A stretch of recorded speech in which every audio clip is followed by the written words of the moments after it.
সবাইকে স্বাগত জানাচ্ছি। আমি ফিরোজ তোহা। শুরুতেই সংবাদ শিরোনাম জানিয়ে দেব এই মুহূর্তে হাতে পাওয়া সর্বশেষ গুরুত্বপূর্ণ আপডেট বাংলা সংবাদ। শুরুতেই থাকছে 10 ব্যাংক দেউলিয়া হবার পথে। বাংলাদেশ ব্যাংকের গভর্নর আহসান এইচ মনসুর বলেছেন, আমরা আশা করি না কোনো ব্যাংক দেউলিয়া হোক, তবে কমপক্ষে 10টা ব্যাংক দেউলিয়া হবার মতো খারাপ অবস্থায় চলে গেছে, তবে সরকার তাদের বাঁচানোর চেষ্টা করছে। বাংলাদেশ ব্যাংকের সমসাময়িক বিষয়ে সাংবাদিকদের সঙ্গে আলাপকালে একথা বলেন গভর্নর। এবারে জানাবো ষড়যন্ত্রের বিষদাঁত ভেঙে গণতন্ত্র প্রতিষ্ঠিত করতে হবে। বিএনপির ভারপ্রাপ্ত চেয়ারম্যান তারেক রহমান বলেছেন, জনগণের সরকার প্রতিষ্ঠিত না হওয়া পর্যন্ত বিএনপির আন্দোলন অব্যাহত থাকবে। স্বৈরশাসকের বিদায় হলেও ষড়যন্ত্র এখনো থেমে যায়নি, চলমান আছে। পার্শ্ববর্তী দেশের ফাঁদে পা দিয়ে আমাদের দেশের কিছু রাজনৈতিক দল বিভ্রান্তমূলক কথা বক্তব্য দিয়ে যাচ্ছে। সকল ষড়যন্ত্রের বিষদাঁত ভেঙে দিয়ে গণতন্ত্র, মানুষের অধিকার প্রতিষ্ঠিত করতে হবে। জানাবো, জনগণের ভাষা না বুঝলে রাজনীতিতে টিকে থাকা যাবে না বলে মন্তব্য করেছেন বিএনপির স্থায়ী কমিটির সদস্য আমির খসরু মাহমুদ চৌধুরী। রবিবার সকালে ঢাকা রিপোর্টার্স ইউনিটিতে এবি পার্টির আয়োজনে অন্তর্বর্তী সরকারের 1 মাস কেমন গেল, ভবিষ্যতে কেমন যাবে শীর্ষক এক আলোচনায় তিনি এসব কথা বলেন। জানিয়ে দেব, আমাদের প্রথম চ্যালেঞ্জ গণহত্যার তথ্য প্রমাণ সংরক্ষণ করা। বৈষম্য বিরোধী আন্দোলনে চালানো গণহত্যা সহ বিভিন্ন অপরাধের বিচার আন্তর্জাতিক অপরাধ ট্রাইব্যুনাল যেন সুষ্ঠু এবং সুন্দরভাবে করতে পারে, সেজন্য জনগণকে তথ্য প্রমাণ দেওয়ার জন্য আহ্বান জানিয়েছেন চিফ প্রসিকিউটর তাজুল ইসলাম।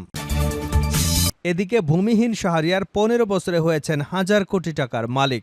রাজশাহী 6 আসনের সাবেক সংসদ সদস্য ও সাবেক পররাষ্ট্র প্রতিমন্ত্রী শাহরিয়ার আলম একজন ব্যবসায়ী থেকে হয়েছেন রাজনীতিবিদ। 2008 সালে প্রথম নির্বাচনে শাহরিয়ার আলম ঋণগ্রস্ত থাকলেও মাত্র 15 বছরের ব্যবধানে তিনি হয়েছেন কয়েক হাজার কোটি টাকার মালিক। তার বিত্ত বৈভবের উত্থান দেখে মনে হবে আওয়ামী লীগের শাসন আমলে তিনি আলাউদ্দিনের চেরাগ হাতে পেয়েছিলেন। রাজনীতিবিদ না হয়েও তিনি রাজনীতির মাঠে হয়ে ওঠেন মাফিয়া ডন। তার বিরুদ্ধে প্রতিবাদ করলেই প্রতিবাদকারীদের যেতে হয় জেলে। এভাবে ক্ষমতার দাপট দেখিয়ে তিনি তার নির্বাচনী এলাকা চারঘাট বাঘা ছাড়াও দেশের বিভিন্ন জায়গায় ব্যাপক অনিয়ম দুর্নীতির মাধ্যমে গড়ে তুলেছেন আবাদি জমি, বিভিন্ন ধরনের বাগান, ফ্ল্যাট, ব্যবসা প্রতিষ্ঠান, আর এসব করে জমিয়েছেন হাজার হাজার কোটি টাকার সম্পদ। এবং সর্বশেষ জানাবো আন্তর্জাতিক সংবাদ। কুরস্কে ইউক্রেনের 11,220 সেনা নিহত, ব্যাপক ক্ষয়ক্ষতি। রাশিয়ার প্রতিরক্ষা মন্ত্রণালয় জানিয়েছে, তাদের কুরস্ক অঞ্চলে ইউক্রেন আক্রমণ শুরু করবার পর থেকে দেশটির সশস্ত্র বাহিনীর 11,220 জনেরও বেশি সেনা নিহত হয়েছে। এ সময় ইউক্রেন বাহিনীর 87টি ট্যাঙ্ক, 74টি সেনাবাহক সাঁজোয়া যান এবং অন্যান্য সামরিক সরঞ্জাম ধ্বংস করা হয়েছে। এতক্ষণ শিরোনাম শুনছিলেন, এবার বিস্তারিত। প্রিয় দর্শক, আপনি যদি এই চ্যানেলে নতুন হয়ে থাকেন, ভিডিওটি দেখতে দেখতে চ্যানেলটি সাবস্ক্রাইব করে আমাদের সঙ্গেই থাকুন। আর এই ভিডিও সম্পর্কে আপনি আপনার মূল্যবান মতামতটি কমেন্ট বক্সে জানিয়ে দিন।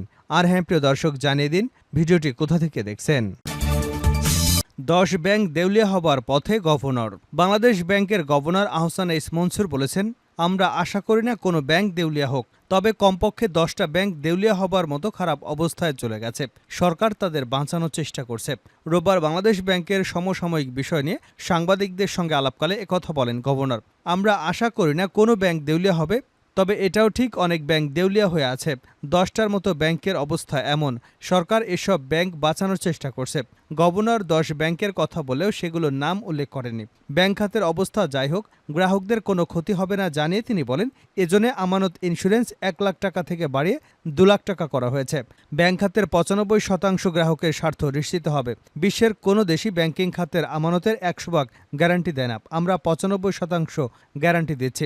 বাংলাদেশ ব্যাংক থেকে কোনো প্রতিষ্ঠানের হিসাব জব্দ করা হয়নি উল্লেখ করে তিনি বলেন, সেটা এস আলমের হোক বা সালমান এফ রহমানের হোক, কোনো প্রতিষ্ঠানের ব্যাংক হিসাব জব্দ করা হয়নি। যদি কেউ এস আলমের সম্পত্তি কিনে তবে নিজ দায়িত্বে কিনবে, তার দায়িত্ব বাংলাদেশ ব্যাংক নিবে না বলেও সতর্ক করেছেন গভর্নর। তিনি বলেন, 70,000 কোটি টাকা ব্যাংকিং খাতের বাইরে চলে গেছে, তবে এর মধ্যে 30,000-এর মতো ফিরে এসেছে। ষড়যন্ত্রের বিষদাঁত ভেঙে গণতন্ত্র প্রতিষ্ঠিত করতে হবে তারেক রহমান।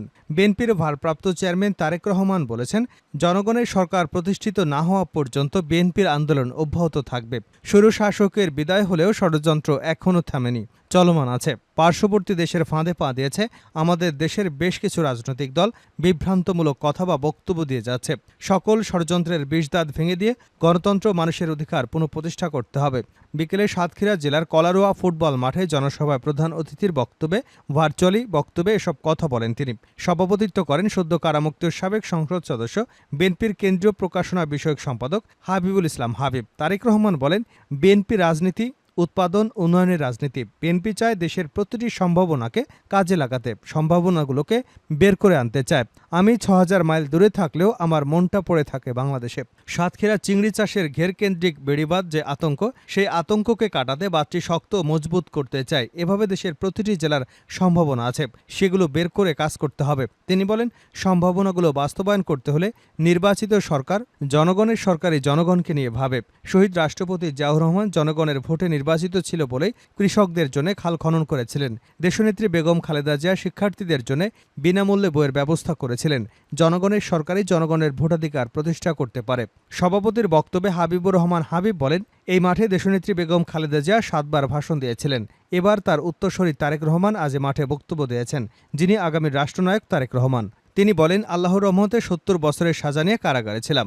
আমি আল্লাহর কাছে শুকরিয়া জানাই, আমি এখন মুক্ত হয়েছি। একথা বলতে বলতে কান্নায় ভেঙে পড়েন হাবিব। তিনি বলেন, আমার নেত্রী পালিয়ে যাননি, পালিয়েছে স্বৈরাচার শেখ হাসিনা। আমার নেত্রী পালান না। তারেক রহমান আমার পরিবারের খোঁজখবর নিতেন যখন আমি কারাগারে ছিলাম। এজন্য তারেক রহমানকে আন্তরিক ধন্যবাদ জানাই। হাবিব বলেন, আমি মিথ্যা মামলায় সাজা নিয়ে ভয় পাইনি। আমার সঙ্গে একই মামলায় কারাগারে থাকা ৪ নেতাকে হত্যা করা হয়েছে। আমি তাদেরকে শহীদ হিসেবে ঘোষণা করছি। জনগণের ভাষা না বুঝলে রাজনীতিতে টিকে থাকা যাবে না, আমির খসরু। জনগণের ভাষা না বুঝলে রাজনীতিতে টিকে থাকা যাবে না বলে মন্তব্য করেছেন বিএনপির স্থায়ী কমিটির সদস্য আমির খসরু মাহমুদ চৌধুরী। রবিবার সকালে ঢাকা রিপোর্টার্স ইউনিটিতে এবি পার্টি আয়োজনে অন্তর্বর্তী সরকারের প্রথম মাস কেমন গেল, ভবিষ্যৎ কেমন যাবে শীর্ষক আলোচনা সভায় তিনি এসব কথা বলেন। আলোচনায় অংশ নেওয়া অন্যান্য রাজনৈতিক দলের নেতারা দ্রুত নির্বাচন অনুষ্ঠানে অন্তর্বর্তী সরকারকে তাগিদ দেন। আলোচনা সভায় বক্তারা জানান, অন্তর্বর্তী সরকার এখন পর্যন্ত সঠিকভাবে দেশ পরিচালনা করছে। এ ধারা অব্যাহত রাখতে সরকারকে বিভিন্ন পরামর্শ দেন তারা। এ সময় গণসংহতি আন্দোলনের প্রধান সমন্বয়কারী জোনায়েদ সাকি বলেন, স্পষ্ট করে আমরা বলতে চাই, ছাত্র জনতার আকাঙ্ক্ষা এই রাষ্ট্র হবে গণতান্ত্রিক রাষ্ট্র। অন্য কেউ অন্য কিছু যদি চিন্তা করে থাকেন, সেটা বাংলাদেশের মানুষ হতে দেবে না। গণফোরামের একাংশের সাধারণ সম্পাদক সুব্রত চৌধুরী বলেন, জাতীয়তাবাদী নেতানেত্রীরা আরামায়েশ করে, ভোগবিলাস করে, এখন আবার অপেক্ষা করছে কার ঘাড়ে চাপবে। দয়া করে কারো ঘাড়ে চাপাবেন না। অনুষ্ঠানে বিএনপি নেতা আমির খসরু মাহমুদ চৌধুরী জানান, দেশ ও জনগণের অধিকার ফেরাতে গত ১৫ বছর বিএনপির আন্দোলনের ধারাবাহিকতাতে ছাত্র জনতার আন্দোলনে দেশ মুক্ত হয়েছে। তিনি আরও বলেন, ৩৫ বছরের নিচে যারা ৬৫% জনসংখ্যা, তারা কি ভাবছে এটা যারা বুঝবে না, আমি দুঃখের সঙ্গে বলছি, আগামী দিনে রাজনীতির প্রেক্ষাপটে তাদের জন্য খুব বেশি জায়গা থাকবে বলে আমি মনে করি না। শেষ করছে আন্তর্জাতিক সংবাদ দিয়ে। তুরস্কে ইউক্রেনের ১১,২২০ সেনা নিহত, ব্যাপক ক্ষয়ক্ষতি। রাশিয়ার প্রতিরক্ষা মন্ত্রণালয় জানিয়েছে তাদের কুরস্ক অঞ্চলে ইউক্রেন আক্রমণ শুরুর পর থেকে দেশটির সশস্ত্র বাহিনীর ১১,২২০ জনেরও বেশি সেনা নিহত হয়েছে।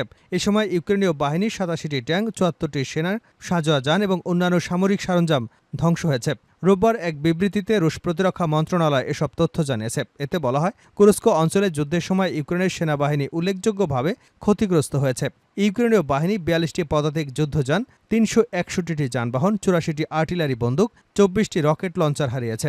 এসব রকেট লঞ্চারের মধ্যে ৭টি হাইমার্স এবং ৫টি MLRS অন্তর্ভুক্ত। এছাড়া ইউক্রেনীয় বাহিনী বেশ কয়েকটি ইলেকট্রনিক যুদ্ধ এবং প্রতিরক্ষা রাডার স্টেশনও হারিয়েছে। এর মধ্যে ২৪ ঘণ্টায় রাশিয়ার বাহিনী কুরস্ক অঞ্চলে ইউক্রেনীয় বাহিনীর ৫টি আক্রমণ প্রতিহত করেছে। এতে ইউক্রেনীয় সেনাবাহিনীর ৫১০ জন সেনা এবং ১৯টি সাঁজোয়া যান হারিয়েছে। রাশিয়ার বিমান এবং আর্টিলারি বাহিনী কুরস্ক অঞ্চলের ১২টি স্থানে ইউক্রেনীয় সেনাদের অবস্থানে আঘাত এনেছে, যেখানে তারা উল্লেখযোগ্য পরিমাণ সেনা এবং সরঞ্জাম ধ্বংস করেছে।